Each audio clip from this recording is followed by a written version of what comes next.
जय श्री राम। आज भगवान श्री राम से संबंधित कुछ प्रश्न उत्तर की हम लोग चर्चा करेंगे। बहुत लोग अनेक अनेक प्रश्नों की चर्चा करते रहते हैं, उसी में से कुछ प्रश्न हम लोग आपस में चर्चा करेंगे। एक बालक ने मुझसे पूछा कि मंथरा ने माता कैकेयी को प्रभु श्री राम को 14 वर्ष ही वन में रहने के लिए वर मांगने को क्यों कहा? केवल 14 वर्ष का ही वनवास क्यों कहा? 50 वर्ष मांग सकती थी, 5 वर्ष मांग सकती थी, कुछ भी।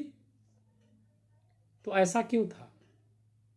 तो हमने जहां तक हमारी जानकारी थी तो हमने उसे बताया कि उस वैदिक युग में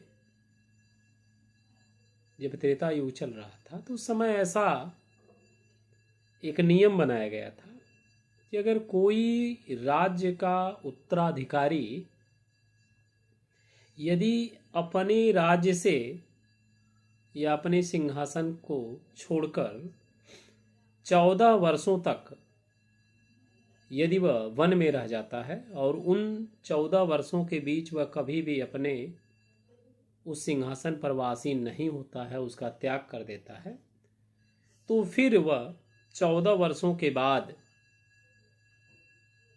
वह चाहे भी तो फिर वह अब राजा नहीं बन सकता है, क्योंकि उसका जो हक है उस सिंहासन पर वह समाप्त माना जाएगा। ऐसा उस समय नियम था। तो इसलिए मंथरा ने 14 वर्ष ही प्रभु श्री राम को वनवास के लिए माता कैकेयी को मांगने के लिए कहा कि यदि राम 14 वर्ष तक वनवास रह जाएंगे तो फिर यदि वह चाहेंगे भी तो आकर वह अपनी राज्य गद्दी को वापस नहीं ले पाएंगे, क्योंकि उनका उस पर कोई भी जो हक है वह नहीं रहेगा। तो फिर उस बालक ने पूछा कि तो भगवान राम 14 वर्ष के बाद फिर राजा क्यों बने?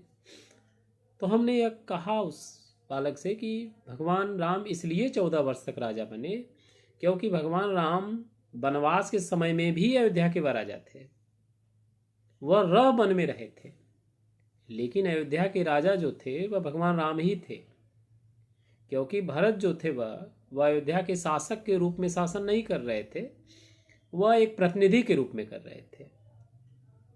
और जो अयोध्या का सिंहासन था उस पर भगवान राम का जो चरण पादुका था वही विराजमान था। तो राजा तो भगवान राम ही थे, केवल प्रतिनिधि के रूप में भरत जी उसका देख रेख कर रहे थे। और जब 14 साल बाद भगवान राम आए तो फिर वह उस सिंहासन पर विराजमान हुए। तो इसलिए यह पूरी व्यवस्था चली। तो ऐसे ही बहुत सारे प्रश्नोत्तर लोग करते रहते हैं। हमें आशा है कि आपको हमारे द्वारा बताया हुआ यह उत्तर जो है वह ठीक लगा होगा। फिर भी हरि अनंत हरि कथा अनंता, और भी बहुत सारे उत्तर हो सकते हैं, ऐसा नहीं कि यही एक उत्तर सही हो। तो जय श्री राम।